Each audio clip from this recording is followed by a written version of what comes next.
সুপ্রিয় একাদশ এবং দ্বাদশ শ্রেণীর শিক্ষার্থী, তোমাদের সবাইকে স্বাগত জানাচ্ছি আইসিটি পার্ক বগুড়ার পক্ষ থেকে। আমি science Suhaib. ICT park Bogura এই ফেসবুক পেজ এবং ইউটিউব চ্যানেলের মাধ্যমে আমি এইচএসসি আইসিটি বিষয়ের জটিল টপিকগুলোকে খুব সহজভাবে তোমাকে বোঝানোর চেষ্টা করছি। তারই ধারাবাহিকতায় আজকের ক্লাসে আমি যে বিষয়টি নিয়ে আলোচনা করব সেটি হচ্ছে তৃতীয় অধ্যায়ের অর্থাৎ এইচএসসি আইসিটি বইয়ের তৃতীয় অধ্যায়ের প্রথম অংশের শেষ টপিক অর্থাৎ কোড বা তথ্য সংকেত নিয়ে আজকের ক্লাসে ডিটেলস আলোচনা করার চেষ্টা করব। তুমি যদি আজকের ক্লাসটি শুরু থেকে শেষ পর্যন্ত দেখো তাহলে কোড বা তথ্য সংকেত নিয়ে তোমার আর কোনো সমস্যা হওয়ার কথা না। সো শুরুতেই আমরা যেই কথাটা বলবো সেটা হচ্ছে আজকের আলোচনার বিষয়টা লিখব কোড বা তথ্য সংকেত।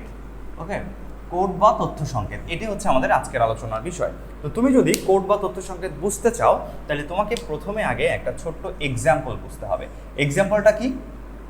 এই যে ধরো এটা হচ্ছে সিপিইউ। সিপিইউ মানে আমরা কি বুঝি? Control processing unit. সিপিইউ বলতে আমরা বুঝি কন্ট্রোল প্রসেসিং ইউনিট। তো এই কন্ট্রোল প্রসেসিং ইউনিট আমরা জানি যে এর সাথেই কম্পিউটারের সমস্ত ডিভাইস কানেক্ট থাকে।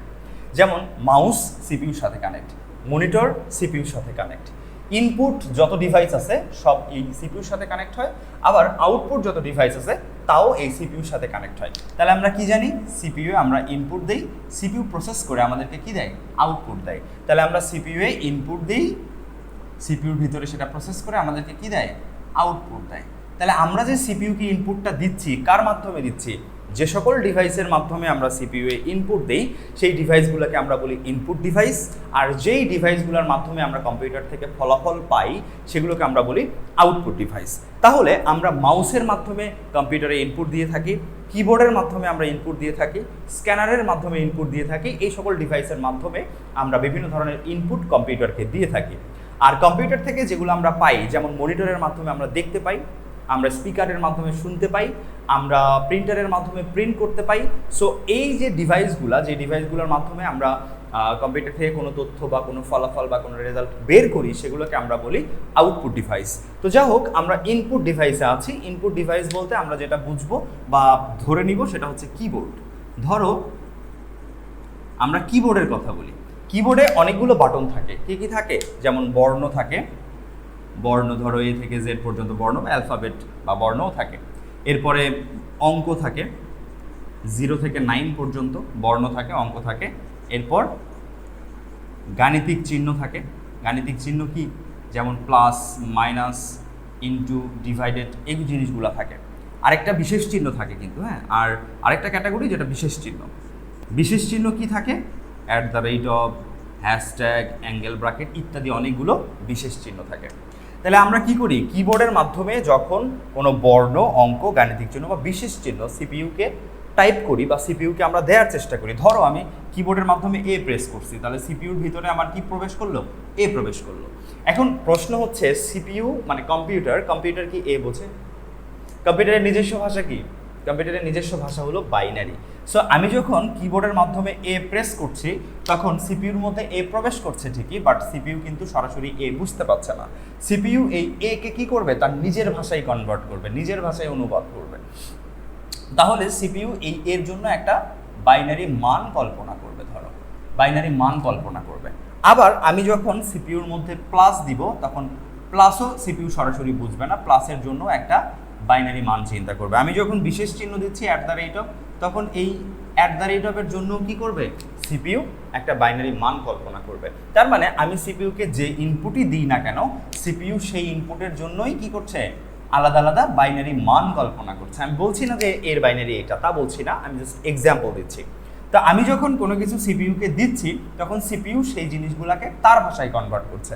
ধরো কেউ যদি এখন জাপান থেকে আসে, জাপানি ভাষায় কথা বলে, আমরা তো সেই কথাটা শুনতে পাবো, আমাদের ব্রেন পর্যন্ত তার শব্দগুলা কিন্তু যাবে, বাট আমরা বুঝবো না। কখন বুঝবো?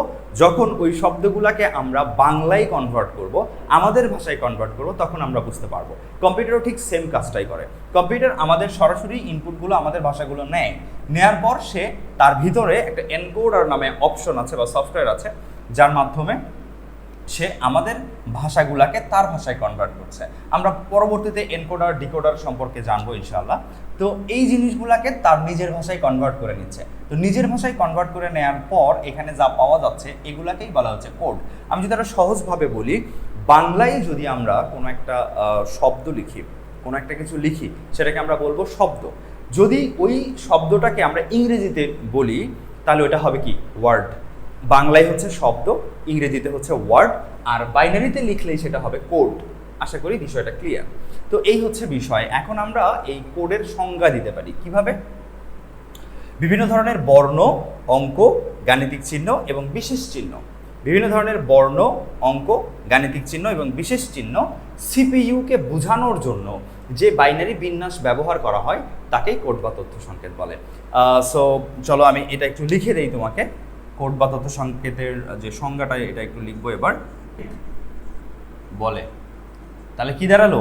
বিভিন্ন ধরনের বর্ণ, অঙ্ক, গাণিতিক চিহ্ন এবং বিশেষ চিহ্ন সিপিইউকে বোঝানোর জন্য যে বাইনারি বিন্যাস ব্যবহার করা হয় তাকে কোড বা তথ্য সংকেত বলে।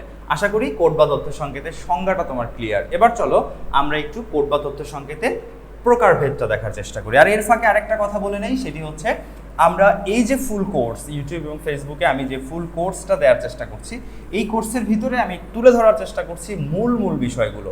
এছাড়াও আরও অনেকগুলো টপিক রয়েছে, অনেকগুলো বিষয় রয়েছে যেগুলো আমরা অফলাইনে কিন্তু কাভার করি, অফলাইন ক্লাসে কিন্তু কাভার করি। সো তুমি যদি অফলাইন ক্লাসে বগুড়ার স্টুডেন্ট হয়ে থাকো বা বগুড়ার শিক্ষার্থী হও, তাহলে তুমি আমার অফলাইন ক্লাসে জয়েন করবে। আর অফলাইন ক্লাসে জয়েন করার জন্য তোমাকে জলেশ্বরীতলায় আসতে হবে। আর জলেশ্বরীতলা নূর মসজিদ থেকে 100 গজ পূর্ব দিকে মানিক বায়োলজি স্যারের যে মানিক স্যারের বায়োলজির ঠিক সামনের যে বিল্ডিংটা, মেহরা আশীর্বাদ বিল্ডিং, এই বিল্ডিংয়ের দ্বিতীয় তলায় কিন্তু আমি এখানে অফলাইন ব্যাচ করে পড়াই। সো তুমি এখানে আসতে পারো। আর বগুড়ার বাইরের যারা রয়েছে তোমরা আমাদের সাথে, আর বগুড়ার বাইরের যারা রয়েছে তারা চাইলে আমার সাথে কমিউনিকেট করতে পারো। আমি তোমাদের জন্য অনলাইন একটি লাইভ ক্লাস অ্যারেঞ্জ করার চেষ্টা করবো, যে লাইভ ক্লাসের মাধ্যমে তোমরা প্রপারলি আমার কাছ থেকে প্রশ্ন করেও কিন্তু অনেক কিছু জানতে পারবে, এবং আমরা সেই অনলাইন ক্লাসেও প্রপার জিনিসগুলা তুলে ধরার চেষ্টা করব। সো এই মুহূর্তে চলো আমরা দেখি যে কোড বা তথ্য সংকেত কত প্রকার। কোড বা তথ্য সংকেত প্রথমত দুই প্রকার। কোড বা তথ্য সংকেত প্রথমত দুই প্রকার। কি কি? একটি হচ্ছে নিউম্যারিক কোড, নিউম্যারিক কোড, আরেকটি হচ্ছে আলফা নিউম্যারিক কোড, আরেকটি হচ্ছে আলফা নিউম্যারিক কোড। তাহলে কোড কত প্রকার? কোড হচ্ছে প্রথমত দুই প্রকার। একটি হচ্ছে নিউম্যারিক কোড, আরেকটি হচ্ছে আলফা নিউম্যারিক কোড। এখন এই নিউম্যারিক কোড আবার তিন প্রকার। কি কি? অক্টাল কোড, হেক্সাডেসিমেল কোড, আরেকটা হচ্ছে বিসিডি কোড। আর আলফা নিউম্যারিক কোডও আবার কি তিন প্রকার। কি কি? আমরা যদি লিখি, একটি হচ্ছে ASCII code, ASCII, ASCII code, EBCDIC, C for code, তাই আলাদা করে কোড লেখার দরকার নাই। আরেকটি হচ্ছে ইউনিকোড। এই যে আমি এখানে কোডের যে প্রকারভেদগুলো লিখলাম, দেখো একটি হচ্ছে নিউম্যারিক কোড, আরেকটি আলফা নিউম্যারিক কোড। নিউম্যারিক কোডের মধ্যে আমরা যা পাচ্ছি octal code, hexadecimal code, BCD code. এখানে বিসিডি দ্বারা বোঝাচ্ছে বাইনারি কোডের ডেসিমেল। তাহলে অক্টাল সংখ্যা পদ্ধতি, হেক্সাডেসিমেল একটি সংখ্যা পদ্ধতি, বিসিডি যেহেতু বাইনারি কোডের ডেসিমেল ব্যাপার এটাও একটি সংখ্যা পদ্ধতি। তার মানে যত ধরনের গাণিতিক বিষয়বস্তু রয়েছে, এই গাণিতিক বিষয়বস্তুকে কম্পিউটারকে বোঝানোর ক্ষেত্রে কাজ করে কে? Numeric code. আর আলফা নিউম্যারিক কোড কি করে থাকে? ASCII মানে কি? American standard code for information interchange. অর্থাৎ আমরা জানি ইংলিশ দুই ধরনের, একটি হচ্ছে আমেরিকান আর একটি হচ্ছে ব্রিটিশ। সো শুধুমাত্র আমেরিকান ইংরেজিকে কোডভুক্ত করবে বা কম্পিউটারকে বোঝাবে হলো ASCII কোড। আর EBCDIC এক্সটেন্ডেড বাইনারি কোডের ডেসিমেল ইনফরমেশন কোড। অর্থাৎ আমেরিকান ইংলিশের বাইরে আরেকটা যে ইংলিশ থাকলো, আমেরিকান ইংলিশের পাশাপাশি যুক্তরাজ্যের ইংলিশকে কম্পিউটারের ভাষায় বা কম্পিউটারকে বোঝানোর জন্য যেই কোড কাজ করে তার নাম হলো EBCDIC কোড।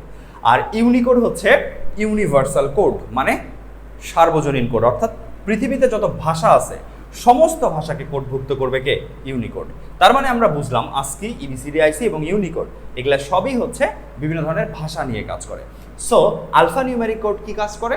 বিভিন্ন ধরনের ভাষা নিয়ে কাজ করে। অর্থাৎ আমরা বলবো বিভিন্ন ধরনের গাণিতিক বিষয়বস্তুকে কম্পিউটারের ভাষায় বা কম্পিউটারের বোধগম্য ভাষায় অনুবাদ করাই হচ্ছে নিউম্যারিক কোডের কাজ। আর বিভিন্ন ধরনের ভাষাকে কম্পিউটারের বোধগম্য ভাষায় অনুবাদ করাই হচ্ছে আলফা নিউম্যারিক কোডের কাজ। ক্লিয়ার? এবার আসো আমরা octal code, hexadecimal code, BCD code এগুলো একটু বোঝার চেষ্টা করি। তাহলে অক্টাল কোড কি? আমরা যদি একটু অক্টাল কোড সম্পর্কে লিখি, অক্টাল কোড, এখানে আমরা লিখব অক্টাল সংখ্যার 3 বিট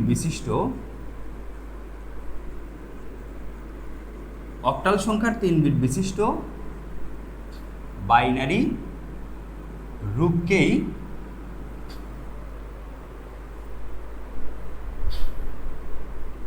আচ্ছা, অক্টাল সংখ্যার 3 বিট বিশিষ্ট বাইনারি রূপকেই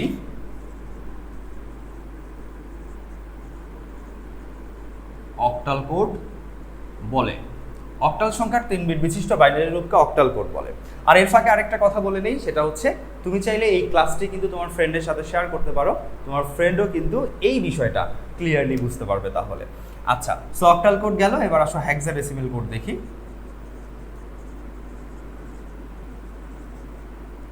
হেক্সাডেসিমেল কোড, তাহলে হেক্সাডেসিমেল কোড কি আমরা এখানে লিখব,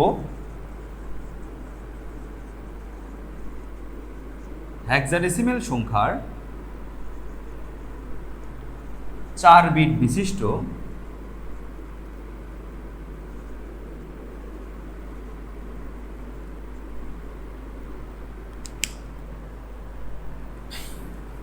আচ্ছা, আমরা এখানে কি লিখলাম, হেক্সাডেসিমেল সংখ্যার 4 বিট বিশিষ্ট বাইনারি রূপকেই হেক্সাডেসিমেল কোড বলে।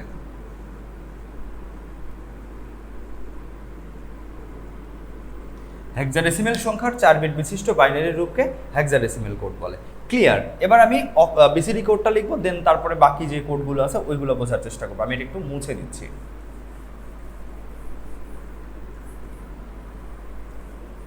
ওকে, এবার আসো আমরা দেখবো বিসিডি কোড। সো এখানে যদি লিখি বিসিডি কোড, তাহলে প্রথমত বিসিডি কোডের পূর্ণ রূপটা দেখব। বিসিডি কোডের পূর্ণ রূপ হলো binary coded decimal. Binary coded decimal এর বর্ণনাতে গিয়ে আমরা লিখব ডেসিমেল সংখ্যার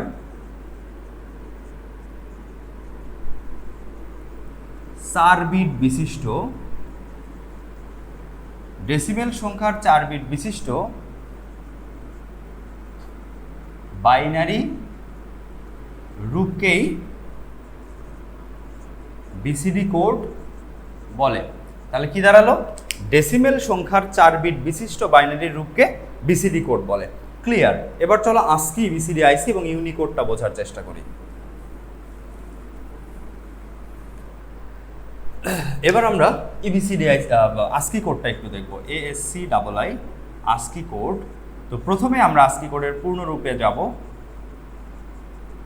পূর্ণরূপে গিয়ে আমরা লিখব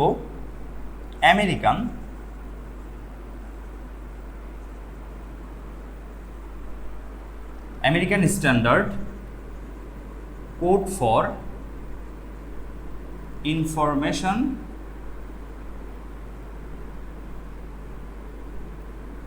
ইন্টারচেঞ্জ।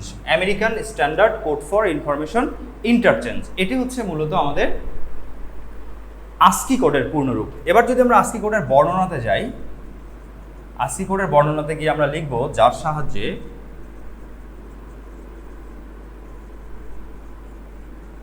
শুধুমাত্র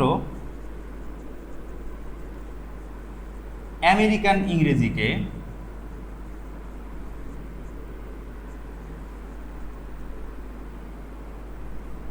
কোডভুক্ত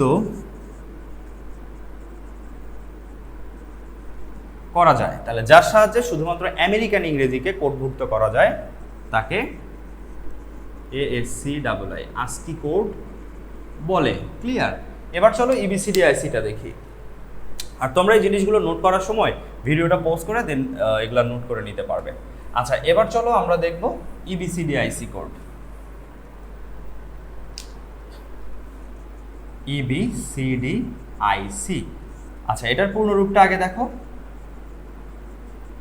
পূর্ণরূপে গিয়ে আমরা পাবো কি, extended binary coded decimal information code, extended binary কোডের ডেসিমেল ইনফরমেশন কোড। এটি হচ্ছে আমাদের ইবিসিডিআইসি কোডের পূর্ণরূপ। এবার যদি আমরা বর্ণনাতে আসি, তাহলে এখানে লিখব যার সাহায্যে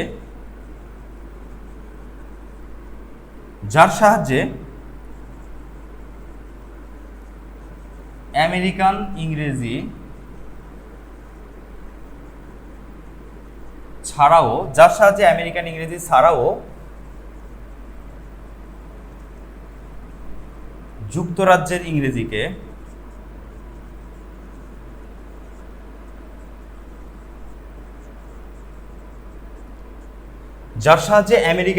ছাড়াও যুক্তরাজ্যের ইংরেজিকে ইংরেজিকে কোডভুক্ত করা হয় তাকে ইবিসিডিআইসি বলে।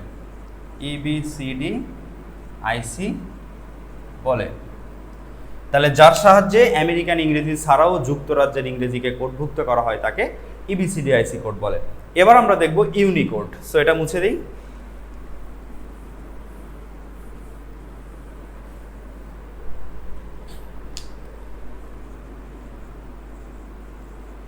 ইউনিকোড। সো ইউনিকোডের পূর্ণরূপটা দেখো, ইউনিভার্সাল কোড। ইউনিকোডের পূর্ণরূপ হলো ইউনিভার্সাল কোড, যার বাংলা হলো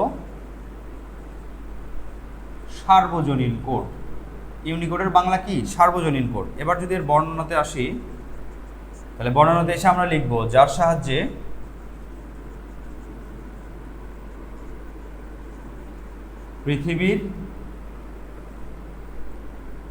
পৃথিবীর প্রায় সকল ভাষাকে কোডভুক্ত করা যায়। তাহলে যার সাহায্যে পৃথিবীর প্রায় সকল ভাষাকে কোডভুক্ত করা যায় তাকে ইউনিকোড বলে।